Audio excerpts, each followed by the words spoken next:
Umqeqeshi osebenza kwi-PSL ulandela uRhulani Mokoena ukuya eMorocco. Usiphephelo Sithole uqala ubomi obutsha kwiqela lakhe elitsha.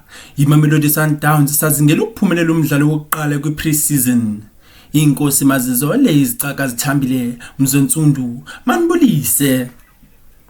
Emveni kokuhamba kukaRhulani Mokoena kwiMamelodi Sundowns esengisele kwi-Wydad Athletic Club, kuvakale ukuba ngaba kukho umqeqeshi kwalapha kwi-PSL oza kumlandela ukuya kwilizwe laseMorocco. uSid Ramovic ongumqeqeshi oyinhloko weqela le-TS Galaxy uchaze abaphathi beRaja Casablanca emveni komsebenzi omhle owenzileyo kwi-The Rockets kwiminyaka edlulileyo. Ngoko ke amaziko emedia amakhulu angqine ukuba lo mqeqeshi uza kuba yinxalenye yeRaja Casablanca njengomqeqeshi oyinhloko omtsha. Usiphephelo Sithole odlala esuswini uzifumanele iqela elitsha emveni kokuba ibe nesizini enhle ngendlela engumangaliso. Lo mdlalo utyikitye isivumelwano semboleko kwi-Gil Vicente kwisigaba sokuqala sebhola ekhatywayo ePortugal esuka kwi-CD Tondela ekwisigaba sesibini, ukanti ke esisivumelwano sesonyaka omnye.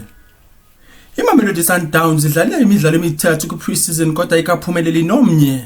Ukukuze emveni kokuba yaliqala libethwe yi-SV Sandhausen ngamanqaku 2 ukuya kwelinye, laguqiswa iDynamo Kyiv ngenqaku elinye ze labamana neCardiff ngenqaku macala. Ukanti ke kumdlalo olandelayo leza kujongana neAl Hilal ngomhla wama-26 kule nyanga sikuyo. Eli qela lasePitoli lifumene neenkonzo zikaRomain Folz ngeenjongo zokuphuhlisa imeko. Baphulaphulina nibabukele emakhaya, manibulele kakhulu ngendlela enithena niboleka zona, de ibe lixesha elilandelayo kamnandi.